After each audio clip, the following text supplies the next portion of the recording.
Hey, Uncle Mark. Yes, here I am. I just got back from Mexico. Oh, yes. What a wonderful place to go this time of year. Yeah, apparently not. It is hot as shit in November. I did not realize that. It is. It was like almost 90 degrees with 90% humidity. Wow. Oh, that's hot.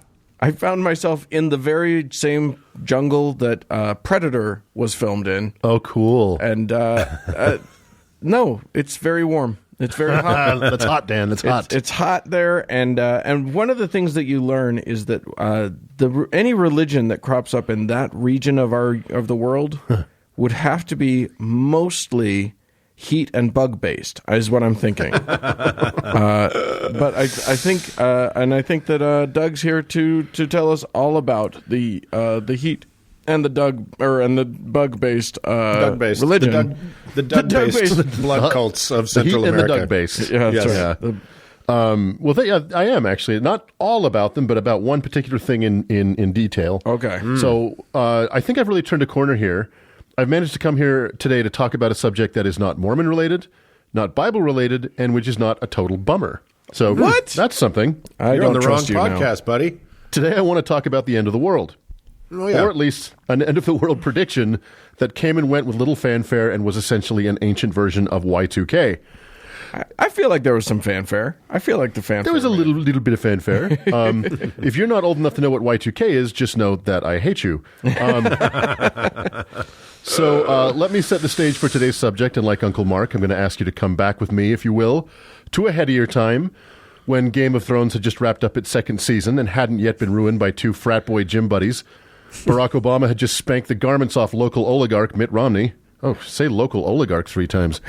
Welcome to late 2012. Now, if any one of a million things had gone differently, we'd be living through the second Romney administration instead of the biker drug-fueled berserker Thunderdome we're now trying to survive. Can you imagine using a time machine to go back to yourself in 2012, like in October, and be like, listen, I know this sounds crazy, but you have to vote for Mitt Romney.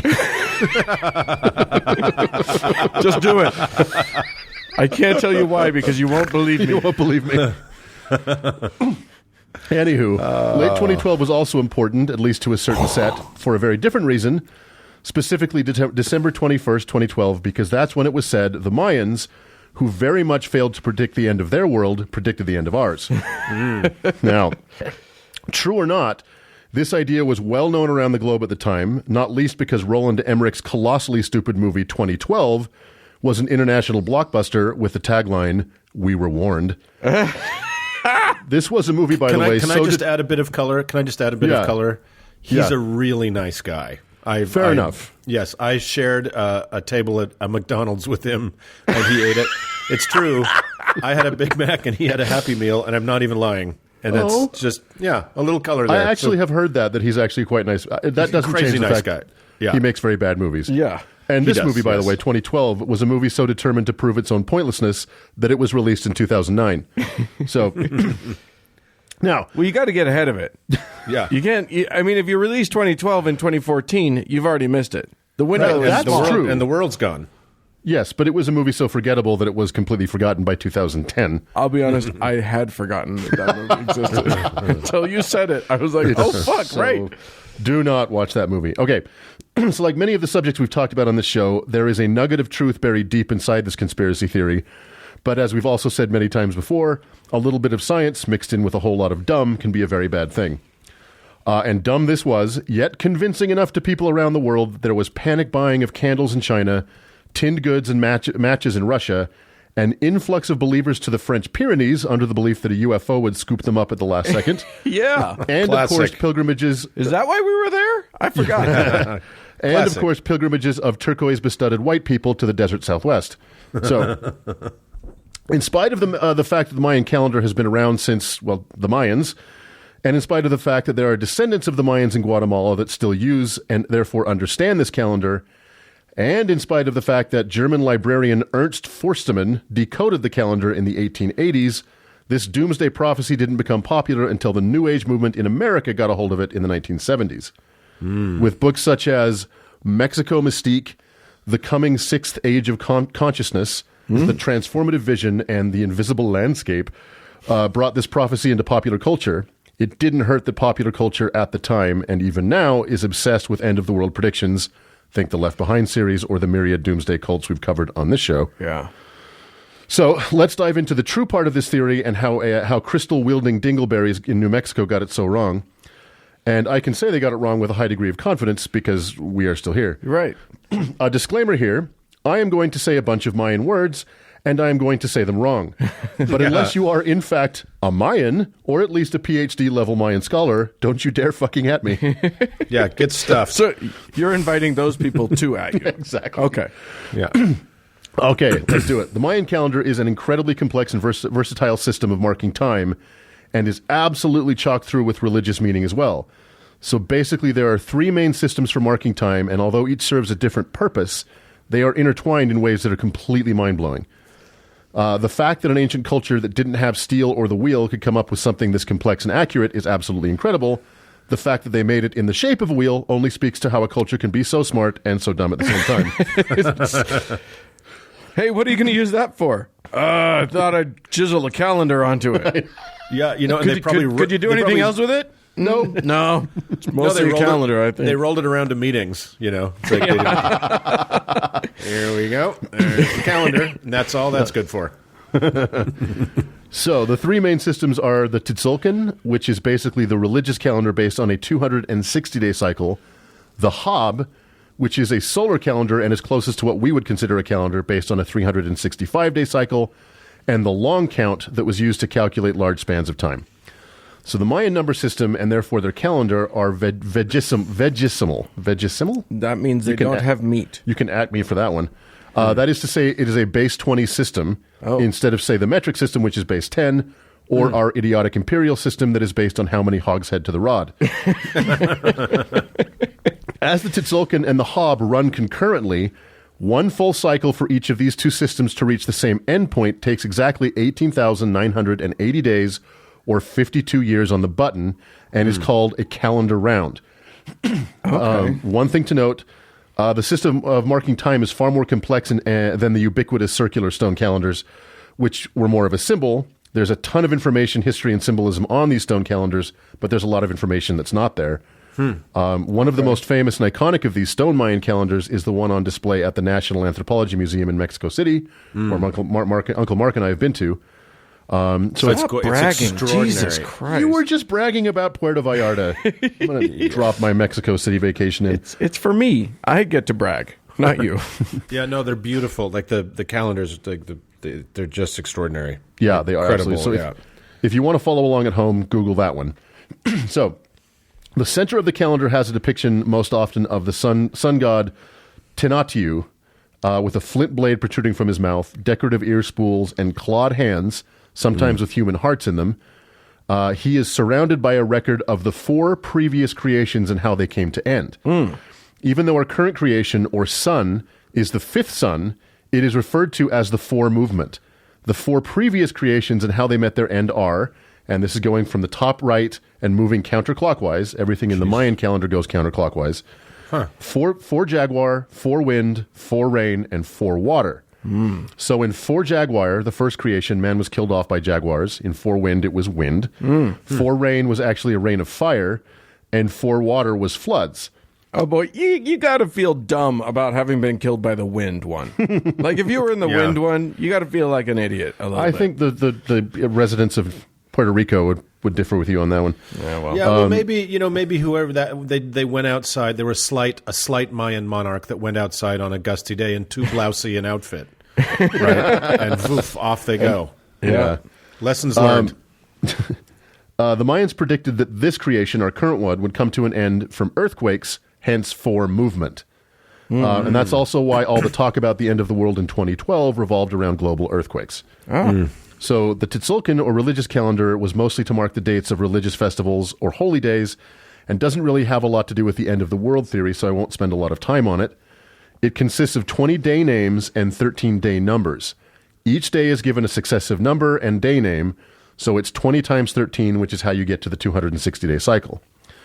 The next ring of glyphs on the stone calendar are the 20 day names of the Tzolk'in. The Hob, which is the solar calendar, consists of 18 months made up of 20 days each, and which is how we get to the 360-day cycle. And yes, the solar cycle does have 365 days, and how the Mayans deal with those missing 5 days is really interesting, and I'll talk about that in just a minute. Okay. So the days of the Hob were named in the opposite way as the Tzolk'in days, with a number going from 0 to 19, and then the name of the month. So 0 Pax, 7 Zul, or 14 Pop, for example. Uno. Now, I feel like there's a board game here. I'm pretty sure you're playing a board game. We should make a board game in the shape of the Mayan calendar. Yeah, and then if you have 0 Pax, then you have to go 3 steps ahead to 5 Zul or whatever it is. And if you lose, I cut your heart out. Yeah, exactly. Isn't 0 Pop the guy that Joe Biden had the fight with when he was a lifeguard?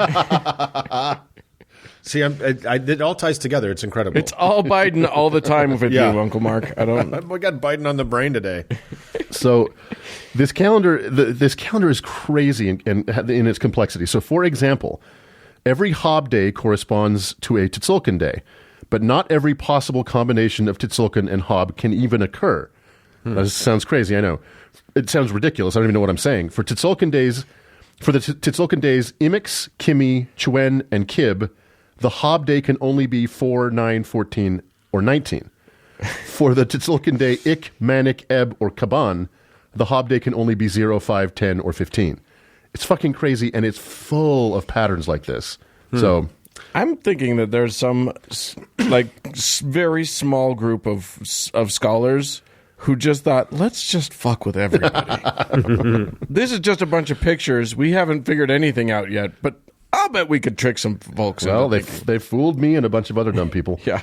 So, like I said, the calendar round dates would repeat every 18,980 days, or 52 years, which was roughly one human lifespan at the time. And since the Mayans had a very expansive view of time, they needed longer measurements for truly large units of time, so they came up with the long count calendar. As I mentioned earlier, theirs was a 20 base 20 system, which means that each unit of time is 20 times larger than the previous one, with one notable exception. So, one day is called a kin, 20 kins are called a weanal. Here's the exception: 18 weanals are called a tune, 20 tunes are called a katoon, and 20 katoons are called a baktoon. A baktoon being then equivalent to 144,000 days, or 394 years. Do you ever find yourself sitting in your own podcast wondering what it's even about anymore? Just strap in. Now, the reason there are only 18 weanals in a tune is really interesting. Remember?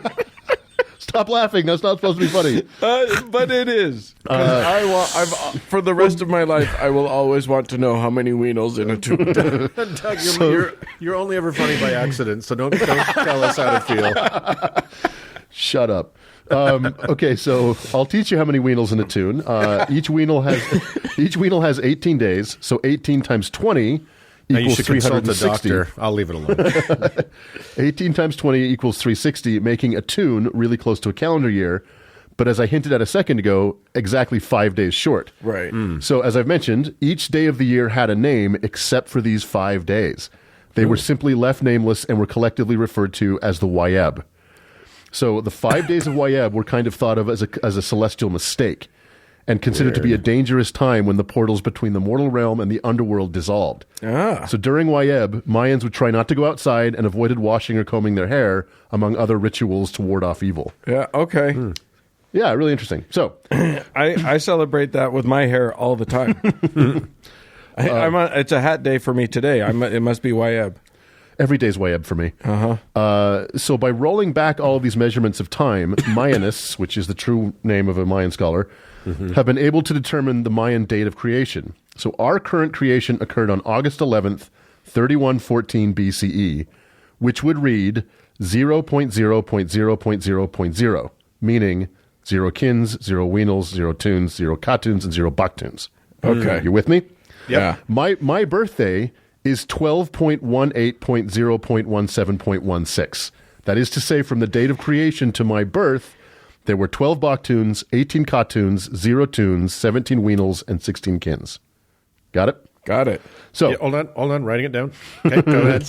It's all tunes and weanals to me. Here's where we finally get to the weirdness surrounding the end of the world and why some very dumb people sold everything they owned in Q4 of 2012 and really don't want to talk about it anymore. Thank you very much. December 21st, 2013 is 13.0.0.0.0, or the end of the Baktun. But here's the other thing. Even though December 21st, 2012 means a whole new Baktun, there have been 12 previous Baktuns since the last creation. The most recent was on September 18th, 1618, when the Mayan date was 12.0.0.0.0. Got it? Yeah. Adding a little bit of legitimacy to this prophecy, it is apparently true that the Mayans believed that the last creation lasted exactly 13 Baktuns. But there is nothing in Mayan legend or history that would lead us to think the Mayans believed that would be the case in this creation, and most scholars agree that the Mayans simply believed that December 22nd, 2012 would be 13.0.0.0.1. Right. Okay. Incidentally, the next Baktun will occur on March 26th, 2407. Yeah. So I'm looking forward to that one. The party's going to be awesome. Yeah. Okay, and there's just, I couldn't help myself. In the long count calendar, there are 4 even larger, rarely used units of measure, each 20 times greater than the last. Jesus. They are the Piktun, the Kalabtun, the Kinchiltun, and the Alautun. One Alautun consists of 23,400,000,000 days, or 63,123,287 years. Okay. So that means since the actual creation of the Earth 4.5 billion years ago, there have only been 71.2 Alautuns. Wow. So take that to the bank. Now, I'm going to remember that for the rest of my life. Big thinkers, these Mayans.